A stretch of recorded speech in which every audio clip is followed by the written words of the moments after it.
Well, thank you for coming to this meeting. In September, we started our webinar with uh, Steve uh, Roderick, who talked about kind of how AI was designed a little bit, and just kind of giving us some background on artificial intelligence. And then Senna um, talked about, oh, Sibnam is here. Bene, Yay. bene here. Um, and so, hello, Sibnam. Uh, Senna showed us how she got AI to explain a stock flow diagram and also got AI to develop a primary lesson and a middle school lesson and a high school lesson dealing with sustainability and related to the stock flow diagram that she had started with. And I thought that was all very interesting as an application for artificial intelligence. And then Benjamin took the hallucinations of artificial intelligence and made it from something that was very negative into a characteristic that a teacher could use that was very creative in the sense of critical thinking, students being critical of what they see from artificial intelligence and developing that way of students being, well, more cautious about what they're given and trying to make sure that they're analyzing information that they're given, which I thought was a wonderful way to turn something negative into something positive about artificial intelligence. And so there were two other, thank you very much, Benjamin. That was a very nice approach. And then we didn't have enough time after that. So Emre has experimented, actually done a very nice application, creating a plugin for Moodle courses that allows students to respond, open response to a question, and having artificial intelligence analyze the answer and tell the student what they got right and what they didn't get right, and kind of giving a grade. And he's going to talk about that tonight. And then I done some experiments on um, taking text and getting artificial intelligence to translate it into XMile code. And XMile code is the code that Stella and Vensim are written in. And then you can open up that code in Stella, which is what I did, open up and get a stock flow diagram. So I'm going to show you how I did that.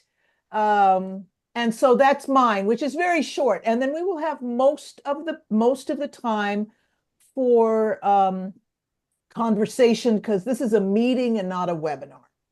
So Emre, if you would like to start with your part.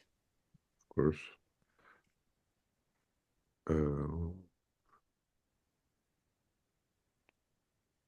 Yes, I think I have able to share my screen. But Yes. before the presentation, I have a disclaimer that I am not an expert in the subjects that I'll be presenting. The aim of the presentation is sharing some of my experiences on trying to use AI in our association's online systems thinking course. The course, this is our website. You can access the course from here. This is a Moodle platform. Moodle is a free and open source learning management system written in PHP. I have some knowledge gained by trial and error on installing Moodle on a Linux server. So I have access to the backend of the platform. I also have some PHP coding knowledge, which I learned by tinkering. So Relying on this background, I decided to write a software component that adds an open-ended question capability to Moodle. These type of software components are called plugins in Moodle. So we are now in the Moodle platform, and I'm going to log in. So these are the 4 courses. Actually, these 2 are the real courses. These 2 are for AI trial and error parts. So we are going to proceed this. By the way, these are all open and free of charge. So we are going to work on this part. This is the part that the teacher will be using. What she will do is first open this in the edit mode to make the changes. And you can see this practice board a part of a course component after some assignment, a kind of assignment. You can, after a video or a reading, you can put this part. And when you put these components or the plugins or activities or resources, you just select this.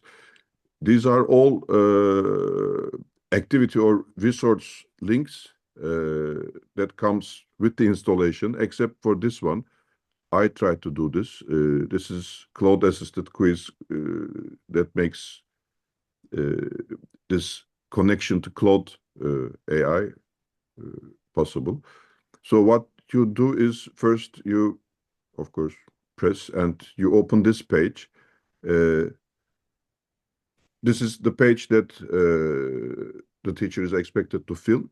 First, you give a name, question 1, to the quiz, and you create a question. I will do that, but I created template, make things. So this is our question. Give an example of a stock. Explain how it changed with which flows, for example. And this is the value-added part, I think.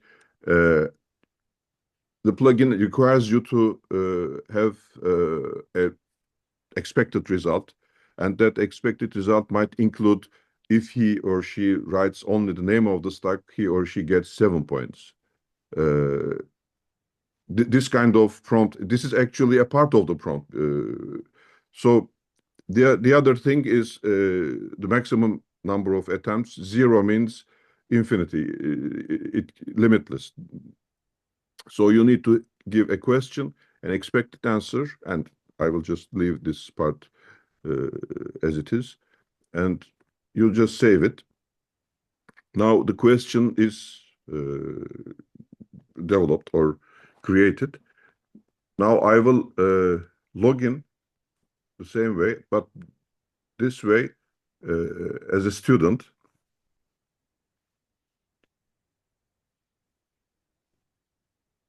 So when I log into as a student and go to the same place, this is the question.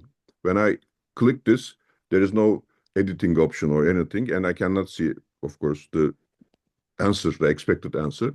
Only oh well, let me change. Only the question. And question is, give an example of a stock. And I have some, for example, this one. Only one waste is a stock, or at least I think so. And I'm sending this to now the question, expected answer, and my answer is sent to cloud. And cloud is now, I got 7. I have this feedback, correct points, identified faces, missing points, explanation how the stock changes, identification of specific flows, some guiding questions. And this is all created by cloud through some more prompt I will show later. But now I want to make another try. New attempt, this time with And yes, when I submit it,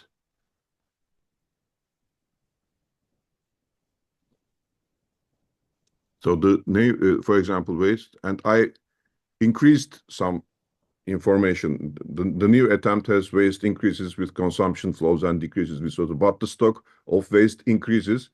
I deliberately make a mistake here, or and this missing point, guiding questions, correct points. I detailed explanation of the balance between additional examples of state, distractions of state.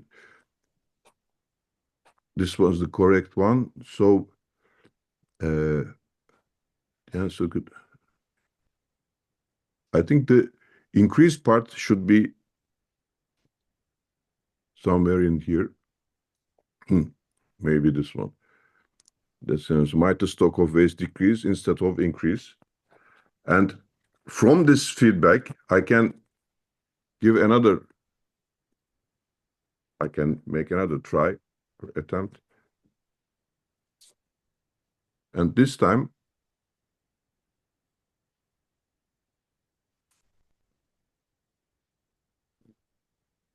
now I have 9 out of 10.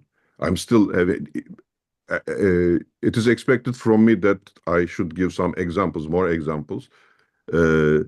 Well, this goes on forever because you don't have any attempt limitation. This is how the plugin works. Now, how I did that is here. Let me, but, oops, I cannot change. So This I'm is a going to, Miro board. yes, Yeah. this is a Miro board, and this is a very big online panel. You can put videos and documents and anything you'd like and share it. And I'm going to share the link after the presentation. So this was our way to use the plugin. And here is the prompt. Prompt basically consists of 2 parts. This is the system prompt, where you define the role and some other guidelines for the plugin to use. These are the Turkish terms I want plugin to use, not this one instead of this one. And this part, the second part, the bigger part, the prompt part, starts with a variable section. This is the question that the teacher created, expected answer of the question, and the student's answer. So each answering of each attempt of student is packed with this prompt and sent to cloud. And these are the how the SS analysis will be structured: correct, missing, incorrect, assessment explanations, evaluation criteria, guidance, language, for example, match the language of your explanation to that of the answer of the student. So if the student asks in German, then the answer will be in German.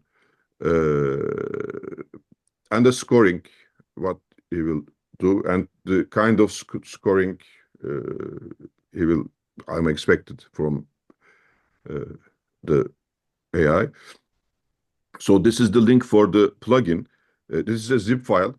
You can use this. You can just upload Moodle and use is you can use this plugin, but at your own cost, because I think it works. But I'd rather open up, and this is all text file, because you can go through it and check if as an inspiration tool. I do not trust myself on this. And the last part is the reliability issue. So what my thinking is that can we trust AI? So we trust humans, but not 100%. And we have some guide rails that are other humans. So maybe we can use the same approach for as a guide rate for the AI. And for this to be done, two things are needed. First one is making the evaluation process transparent. So give all the information to the student, to her parent or her teacher or anyone, and providing a way to objective evaluation. This objection uh, process is the feedback, can be seen as the feedback, and we can use these objections, the evaluation of the objections, to create a better prompt, either in a question or expected answer or other parts of the prompt. And I think it worths the effort because in any way, I do not think much re-evaluation will be necessary comparing the time saved, quality gained after improving the system. And this will be, when done well, you have unlimited answer answering evaluation capability to an open question, and this is quite good for the teachers and lift many burden from the teacher to AI and creates space for teacher to do much important things rather than evaluation, creating learning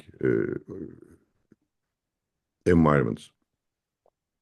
So this is my presentation. Thank you.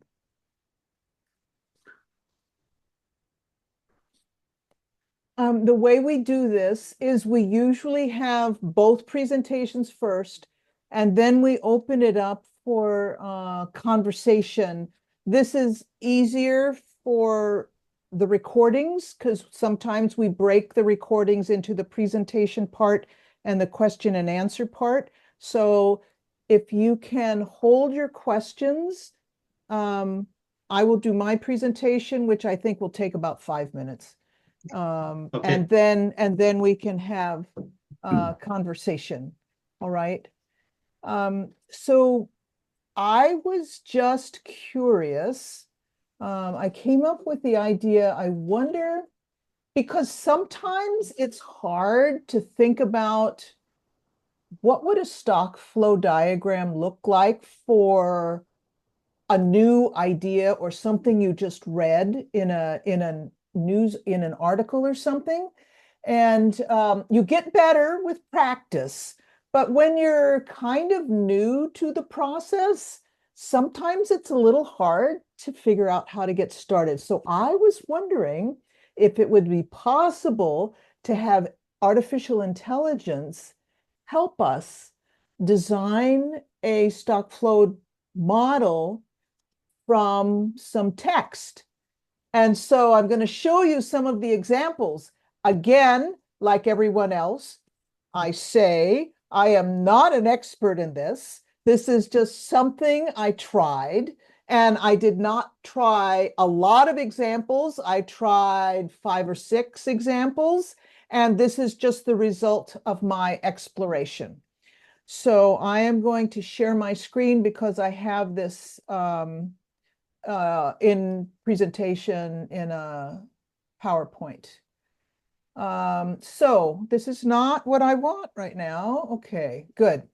So let me see if I can move this over on my screen. So using artificial intelligence to help teachers determine initial stock flow diagrams for modeling lessons. Keeping in mind Benjamin's idea that it might not give you a perfect model. It probably won't give you a perfect model unless it's very, very simple, but it could give you a place to start. So I used Claude 3.5 Sonnet. So I have 2 versions of artificial intelligence that I use, ChatGPT 4.0 and Claude 3.5 Sonnet, both of which have free versions. which limit you for the number of questions that you can actually ask, but that's okay. It works well enough for me. Claude, my experience is that Claude 3.5 Sonnet is especially good for producing programming code output. So that's why I used it for this experiment. And you can access a free version of Claude 3.5 Sonnet at this URL. Okay. So I thought what I was doing, I was thinking in the back of my head, this would be maybe intended for teachers fairly new to system dynamics modeling to help them go from the description of a problem to XMile code, which is the code that Stella models are written in behind the scenes. We never see that code. And then taking the XMile code and opening it up in Stella Online. Okay, but I think I actually would find uses of this for myself, even though I've created a lot of models over time. I could see myself using this a little bit. So I'm going to start with a simple population model. This was my very first idea was you want to create, this is the prompt that I gave to Claude. I want you to create XMile code for a system dynamics simulation of the population of the United States starting in 1950 and extending to 2020. In this simulation, include population births and deaths, and create a graph. And so what it did was it produced this, and I'm going to show you step by step how I did this in a little bit. It created this XMile, it created the XMile code, which I haven't shown you. It did produce a correct population stock flow model when I opened the code in Stella Online, but it did not pick the correct values for the starting population or the birth rate or the death rate. They were not correct for 1950. And it didn't produce a graph either. And I actually asked Kareem at IC Systems why it didn't produce a graph, because it said in the code that it was going to produce a graph. And he said, well, he said, the description of the code for producing a graph is totally hallucination. It will not produce a graph from that. So I quit asking it to produce graphs after a while because most of the time it will not produce a graph for you. So then I decided, well, maybe I could do a little bit better. Maybe I should be specific and give it the starting population amount, the starting birth rate, and the starting death rate for 1950, and everything else is the same, and see if that's better, because I can get those statistics on the internet, so it's not a big deal. And when I did this, it created the correct XMile code. It produced a correct stock flow diagram. It used the correct information for the starting population, the birth fraction. I use the word birth fraction instead of birth rate, and death fraction. It used the values in the correct spots, but it didn't produce a graph. Okay, so that was at least a little bit better. So then I thought, well, maybe I'll see about a little bit more of a simple model. I want you to create XMile code for a system dynamics simulation of a checking account, which has $1,000 in it and is earning an annual interest rate of 5% compounded monthly. Also, I want you to have a monthly deposit of $2,000 for this account. And so it produced the XMile code. I opened it up in Stella Online, and it gave me this really crunched together little stock flow model, which I separated into this, and this is in fact correct. Not only is the diagram correct, but it created a converter for monthly interest rate from the annual interest rate and used that to calculate the interest earned because the deposits were given monthly. And so it did that correctly. And I thought, well, that's pretty cool. And that's all this says. Okay. No units were specified in the direct. I haven't actually tried to see if it would put units in. I didn't give it, well, I gave it some units. I said this was dollars and that was 5% and dollars, but it did not put any units in the components. So I wanted a little bit larger banking model. So at the end, it's the same beginning, and I said, send 10% of the amount of checking account to a savings account. The saving account earns 10% annual interest compounded monthly. And it gave me a compressed model, which ended up spreading out to this. And it did this exactly right.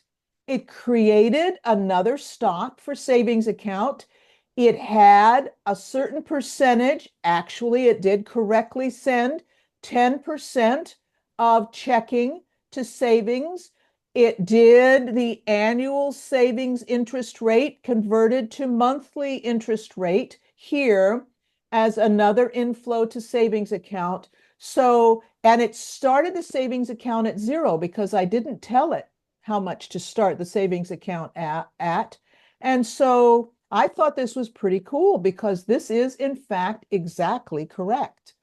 So then this is the process I went through. I opened Claude. I typed in the prompt, always saying, I want you to correct XMile code for a stock, for a system dynamics, stock flow simulation, et cetera, giving it the details. This is kind of what the code looks like. It thinks about it and then it lists this code for me. Now, it lists the code, and in the code, at the very top of the code on the right, it has a little copy button. So I click on the copy button, which copies all the code, and I put it in a Word document. I put the code, the XMile code, into a Word document, and I saved it as a text file. And then after I saved it as a text file, I had to change the TXT file extension to .stmx, which is the extension for Stella models. And so then I just opened the XMile code with .stmx as the end of the name of that code listing in Stella Online, and it gives me the stock flow diagram. So I thought that was pretty cool. Now, I wanted to see if it could do something harder. Actually, I kind of started with this experiment because I had no idea whether this would work at all. So this is a model that I often use when I'm giving a workshop or something. It's about St. Matthew Island and how the reindeer collapsed. So there's a reindeer population and vegetation which does not reproduce very well because this was only a simulation over 20 years. And it takes 20 years for the lichen that the reindeer eat to regenerate. So I just made it non-renewable. And this is a graphical converter. And I was wondering what would happen if I had a graphical converter. So what I did, this is backwards. I had the model first. So I made a very detailed description of this model to see if it would follow and give me this back. So what I did, this is a very long prompt. I said, do the XMile code. Population starts with 29 deer. Birth fraction is this. Death fraction is this. Vegetation stock that starts with this many units. Only an outflow called consumption. It was very detailed. The deer consume the vegetation, and then create a graphical converter called effect of vegetation per deer on death fraction. And in it have a graph where the horizontal axis goes from 0 to 1 and the vertical axis goes from 0 to 15, and make a concave down graph in this graphical converter. And this effect should multiply by the death fraction and run this for 25 simulated years. So, I mean, this is more of an explanation than you want to have to do, but I wanted to see if it would do it. So what it gave me, this is part of the code of the XMile code. And this was the model that it created. I was really surprised. There were a few mistakes, but by and large, this was mostly correct. It had some trouble with the graphical converter. The horizontal definition, that definition of the horizontal axis variable was not right. It was close, kind of, but it wasn't right. So I had to fix that. And the other mistake it made was really stupid for artificial intelligence. I told it I wanted a graph in the graphical converter that was concave down. It gave me a graph that was concave up. I thought artificial intelligence should be smarter than that.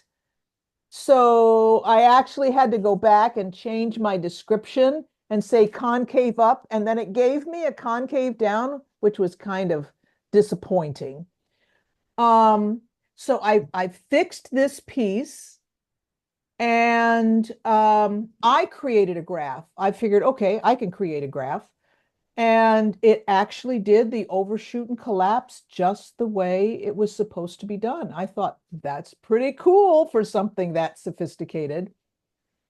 And so then I'm kind of going back and forth with experiments, you know, some sophisticated, some not sophisticated, but I wanted more.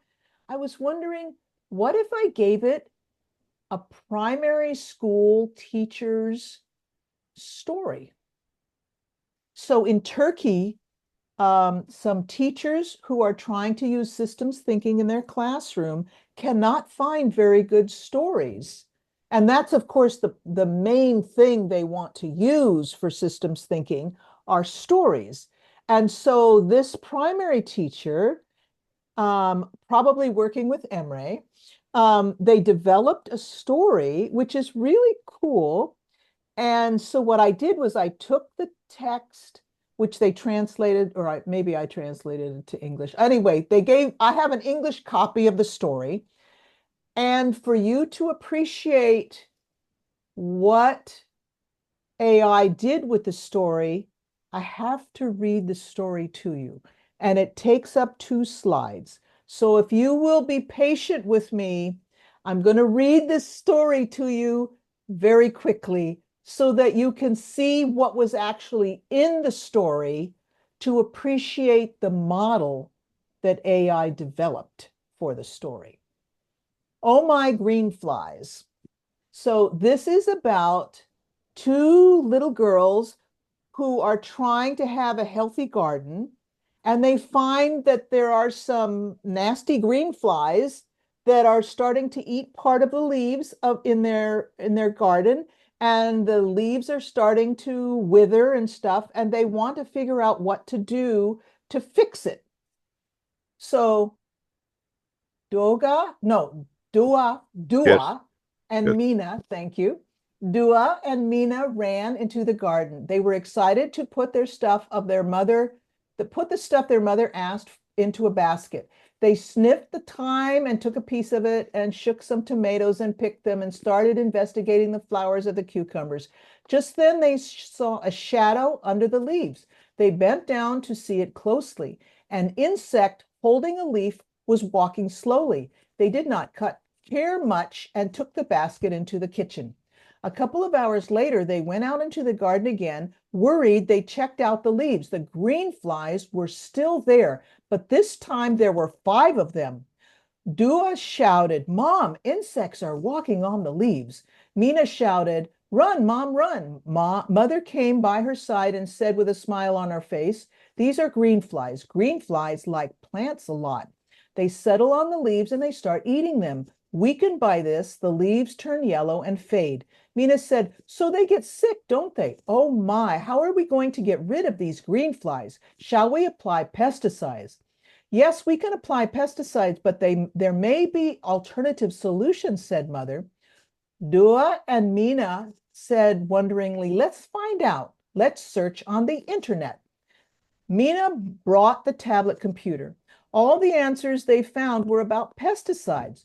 What if we apply pesticides? Isn't there another solution? They kept on searching. Meanwhile, Dua and Mina were checking the leaves every day. In a few days, the leaves first wrinkled, then faded even more. They thought and thought they have to help the plants thrive again. They tried to wash the leaves with water, but the insects were so firmly attached to the leaves that this solution was impossible. The leaves were left soaking. They tried to wave cardboard to create a wind effect. The green flies did not move a bit, but their hair did. They were analyzing the green flies, counting them one by one. On Monday, there were 5 green flies. On Tuesday, there were 10. On Wednesday, it was 20. On Thursday, 40. On Friday, there were too many green flies to count. Somehow, they should remove green flies from the leaves. Who knows how large the numbers will be as the days go by? While they were thinking, something red flew overhead in front of them. Yes, this was a ladybug. It quickly went among the leaves. Dua followed and watched it. When spreading the leaves, she saw there were many ladybugs, and they were eating the other insects on the leaves. Here is the solution, shouted Mina. Dua said, okay, then, let's see which plants the ladybugs like the most. Let's learn and seed the garden with them. They searched and searched. Dill and fennel were the first they found. They also liked cucumbers. Okay, said Mother, let's sow these plants in different places in our garden. This way we can host the ladybugs. Mina was giggling. Ha, ha, ha, very funny name. What's up, Mina? Asked Dua. There's another plant the ladybugs like. Dwarf morning glory. Isn't that funny? Morning glory, but a dwarf one. Ha, ha, ha. All laughed and checked what kind of plant it was. On Saturday, he started planting new plants at various places in the garden. Dill had been planted already. They moved some of them to other places. On Sunday, they started to examine the number of green flies every day. At the end of the week, the green flies were everywhere. Fortunately, ladybugs just started to arrive. In time, the plants started to thrive, even the faded ones. The solution they found had worked.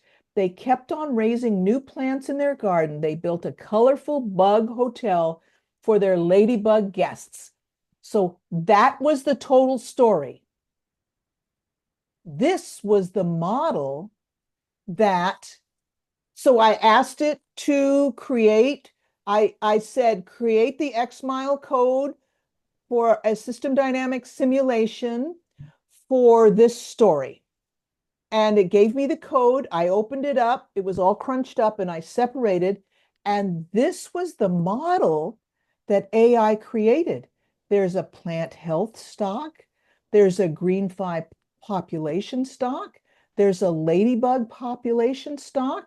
The plant health can recover or be damaged. The green flies damage it. The green flies can reproduce and they can die. And the ladybugs have a predation rate where they are killing the green flies. And the ladybugs, there are beneficial plants that attract the ladybugs to come and at a certain rate. And I thought, this is pretty amazing from that story. Now, the reproduction rate is too small. It actually, it was reproducing. They were doubling, right, at the beginning. So this is only 40% reproduction rate. So that was wrong. And I decided I was going to graph each of these. I was going to create a graph. So I created a graph. The dark green is the health of the leaves. The lime green are the green flies. And the red are the ladybugs. But notice how this produces. As the green flies start to increase, the health of the plants are decreasing. Okay, and they keep decreasing as these grow. And then the ladybugs come in, which cause the green flies to start decreasing. And when the green flies get to a certain low level, the plants start to become healthy again. That's a wonderful dynamic that was produced by this model. Now, there are a couple problems here. Like I said, the reproduction rate isn't quite right. The other thing is that the health of the plants goes negative. And we have to decide, is that okay? It started the plant health at 100, which was a good, there was no beginning number given, but 100 was a good choice for AI to use for plant health. And I think it started the green fly population at 5 because that was the very first count that the kids made. Was first there was 1, but then 5 was a number, and it started with 5. And so I thought, this is not bad for, from a story, getting the beginnings of a stock flow model. However, you have to be careful to say there are some things wrong in this model. So as a modeler, you have to know what could be wrong in the model to fix it. Probably also, we probably don't want plant health to go negative. So we would have to figure out how to fix the damage per green fly, probably, so that the plant health does not go negative in the 30 days that we have for this simulation. But I was really impressed that AI would give such a good model as a first attempt at a story that really was more story and not really, so much detail for each of the pieces of this month. So that's what I did. And before I'm gonna stop this, and I want to show you one other thing, because last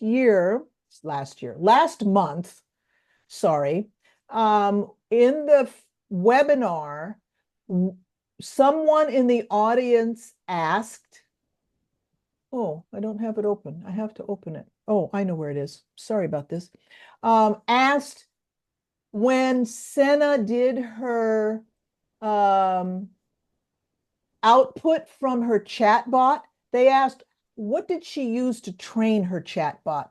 So I wanted to show you what she used to train her chatbot. I've got to quit sharing because I have to go back again. Oh, well, so I'll share and then I'll quit and then I'll start again. Here it is. So I just want to show you this because it was a question that was asked last time. Documents used to train AI systems thinking chatbot by Senna, who talked about creating those lessons and having it understand to read a stock flow diagram. She used the Systems Thinking in Education book that was written by Emre and the Systems Thinking Association of Turkey. The English version of this book is on our System Dynamics Society pre-college webpage, and you can download it. It's what, 230 pages or something, Emre? Yes, Yeah. 300. So she sent it that, and she also used the draft version of Model Teaching Notes by George Richardson. And then she told the chatbot this prompt. So this is how it was supposed to respond. It's a systems thinking in K-12 assistant that specializes in helping teachers, et cetera, et cetera, et cetera, et cetera. So anyway, I just wanted to let you know this information because I showed it to the first group that we presented at this morning, and I didn't know if anybody here would also be interested, but this is it. Okay, I'm done. So now, questions.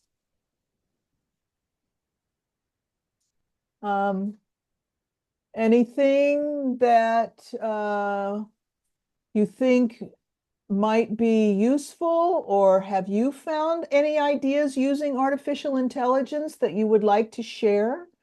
Or do you have any questions? Okay, Sebnem? Thank you for the presentation. This is my first time actually to see how AI is working with systems thinking. Uh, I was very suspicious about, combining those things together. But at the end of the day, I find it very useful. But still, it requires a lot of expertise. So you will find, some problems and some failures that the system is creating there. But I think, it will help the people to start doing some modeling, and I think it will be some sort of a starting point for them, but still they have to be expert in their fields. uh, I think it's a good cooperation between artificial intelligence and human mind. Yeah, yeah, I agree. I Yeah, agree. It does not substitute for knowing. You right, have to keep teaching yourself the system's thinking. right, And this is just to help. The thing is, we have to learn ourselves about AI because our students are going to know about it. They are exactly. going to start using it because it's free out there. You can find free versions and they will find it and they will use it. So we need to know about it because we need to provide guidance for our students. This is okay for AI. This is not okay for AI, so that we can provide them a way to learn to use AI in an acceptable way that other teachers too, will not get mad at them. Because you can't just say, don't use it, don't use it, don't use it, Mm. because they're going to use it. It's pretty exciting to use. As a matter of fact, I'm getting hooked. I kind of find more and more ways I like to use it. And so if I find it this exciting, I know my students, they have time to explore everything, and people are going to be telling them about that. So we need to know how to try to start using it in our own teaching for helping us do what we want to do, and knowing how to guide students to help them know what's okay and what's not okay. And there are actually documents on the internet where some universities have published some rules for university students, and I've seen some for high school students. So they are starting to come out with some rules, and it will take us a little time to balance the rules, but I think it's just something we have to learn to do. Go ahead, Emery. You wanted to say something. Well, actually, the book is here. Yeah, It, and it has wonderful pictures, but I took out all the pictures. here Yeah, and beautiful pictures. I really like this like this. book. But Yeah, it's a really this, wonderful book. I Gülnaz book. actually get some more teachers to write some more books because it's a lovely story. So, and the author is a kindergarten teacher, actually. We worked with her, and I tried to do the same thing. The model of actually, I tried to do the model and give feedback to her, and she just updated some parts of it. And let me share the model I did, uh, and this is interestingly similar to what we have seen it. So at least the positioning of the amount of ladybugs on top, in the middle, green flies, and the amount of healthy plants. I use different words, but uh, when I saw your slides, I think this might be a very good way to compare what I have did with what AI did, and this is a way uh, to see how this can be done. And I can just by comparing it, like I'm working with a companion or a colleague. Yeah, She is doing something, I am doing something, and we are actually comparing our mental models. yeah, So this might be used with the students, and they can use. But of course, they should be first doing the modeling and not only relying on the Right, AI. But if we manage to do that, AI will be very effective. right.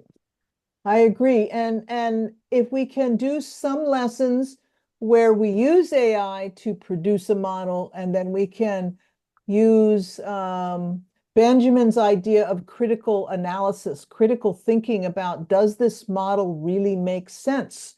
Mhm. I thought, you know, I usually look for good models to make lessons from. But eventually you want to create stories for lessons you've heard in the news or something you've read or something like this. And I thought it might be kind of nice just to see what AI would produce, just as an idea. I thought it was kind of fun, and I was just curious if it could do that. So I was very surprised, pleasantly surprised to see.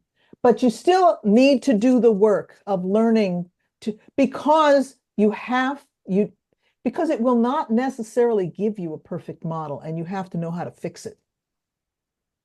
So, yeah. And the prompts are also very critical as far as I can. Yes. Yeah. You have to ask the right questions. You have to get good at creating good prompts. That takes practice.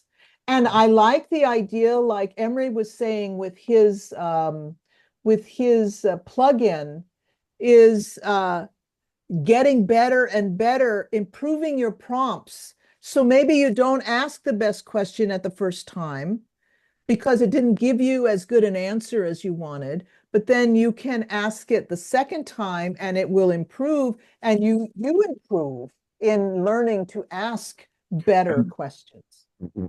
I forgot to say it because the first time I have tried to create the plugin, the prompt for the plugin, I tried a couple of times, and then I realized that I can get help even for this from Cloud or the AI. So I ask AI to create a prompt for the AI. So that prompt, most of it was constructed by Claude itself. So it knows what it will be needing. I just give the features. I want this and this and this. I'm trying to do this. It understands and creates a prompt. Might not be a perfect one, but much better than mine. So I just did a couple of adjustments and put it, and it worked. So this is kind of off topic a little bit, but it still deals with AI. So we were talking to somebody who's interested in starting systems thinking in a school system in the Middle East, and not in Turkey. And he wanted to know, what are the qualities of a student who has studied systems thinking compared to a student who has not studied system thinking? And I started writing down, well, there's this quality and this quality, and I couldn't come up with all the. So I asked artificial intelligence to tell me, and it came up with a wonderful list. And not only that, it told me, students who have studied systems thinking have more holistic thinking versus linear thinking. And then it went in, students with systems thinking have, they look at the world in more connections and stuff, like students who have not look at the world like. So it gave me a sentence description of each type of student, besides just that, gave me 11 different qualities. And I thought, oh, this is terrific. And then I said, do it for primary school students, do it for middle school students, and do it for high school students who also create models. And the lists were amazing. So I'm finding this as a really good tool to help me think through some of these things I want to do. It's really stimulating to do that. So I'm hooked. I'm really hooked on AI right now. I want to learn more and more. So we're just trying to share these things that the group of us in the leadership team, we're each trying different things, and then we just come together and tell each other what we've done. So that's how this webinar in September and this SIG meeting in October came about. We were just sharing with each other the things that we've done. So it was lots of fun. So, oh, it's getting late. I have to remember two things. February 22nd, 2025, we are going to have a virtual systems thinking K-12 symposium. We're going to have a conference, a virtual conference. It's only going to be 5 hours. And we're going to do it it's a Saturday. We're going to do that for the United States and Europe and the Near Middle East. And then on Sunday, we're going to do it again, although many of them will be recordings. We will start early in the morning, like at 8 in the morning on that Sunday for people in the Asia Pacific region, so that they will have a chance to participate and to present live. There will be more recordings. Anyway, all of the presentations will be recorded and put on YouTube forever. So if you go to one and you wanted to go to another one as well, you can see it later. And Emre and Senna have come up with some wonderful ideas for a Miro board that we're going to put together with all kinds of resources on it. So I think it will be really exciting. So that's February 22nd and 23rd. Same thing, more or less, on each day, although we'll have some slightly different in-person presentations on each day. And then the other thing is next month, we are going back to our peer bullying model. And we are going to build it a little bit more. I think we are going to try to add school culture to our peer bullying model next month. So just letting you know kind of what's coming up. And I think Ellen has something to comment, right? Okay, comment. Go. Oh, I just wanted this, Diana, when you were talking about, the benefits of systems thinking. I mean, just having that list, the first thing popped in my mind, and that'd be great for parent-teacher conferences. Like, here's why we do, So. Yes, absolutely, as a support. Because, I mean, you look at the list and as a parent, I would want my student to have all the qualities of someone who was a systems thinker. And so that's going to be on our Miro board. We will have it on our Miro board for our symposium. We're going to try to put together as much resource material as we can, and that will be available all the time too. And it's free. Emre told me, remember this morning, everything's going to be free, and it's going to be available all the time. So we want a place to get together. We want a place to share ideas. We want a place to connect researchers with classroom teachers, because we need more research about this. Because the first thing an administrator is going to ask you if you're trying to bring systems thinking into a school is, what's the advantage? Show me the statistics that this is better for my students. And so we need more researchers. And I am finding, when I was a classroom teacher, I was writing curriculum all the time because there was just nothing available, and teaching my students and seeing what worked and what didn't work. When I retired and I got my PhD and became kind of a researcher, I can't get in a classroom anymore. It's impossible for me to find a classroom that will allow me to test these ideas. That's insane. That's why some universities, education departments create classrooms affiliated with the university, and a lot of them have their own children in those classrooms so they can experiment with ideas with an actual classroom. Anyway, we need to connect researchers and teachers who are willing to work with researchers to do some of these experiments to show what we believe is improved student learning by using systems thinking, deeper student learning. And so anyway, that's also part of the reason we're doing this symposium. Well, we're 2 minutes over, so we'll stay if you have questions. We'll stay if you have questions, but if you need to leave, feel free to leave. Well, Diana, I need to leave because I You will. have another meeting probably. Yes. Okay. Okay. Bye, Emre. So Bye-bye. you're the one in control of we better go. He's the one in control of the Zoom. So we And better say goodbye. no, I So can make you host and no, you better go ahead. Okay. It's Thank getting you. late for me too. okay. It's getting late for me too. Okay. Okay. Well, just one thing. Sorry. Thank you, Sorry. thank you, Benjamin, Thank for you. Bye-bye. and I Bye-bye. mean, thank you, Diana, and thank you, Thank Amber, you. Thank Bye-bye. you. and everybody else. Okay. See you next week, maybe in the meeting. Okay. Bye-bye.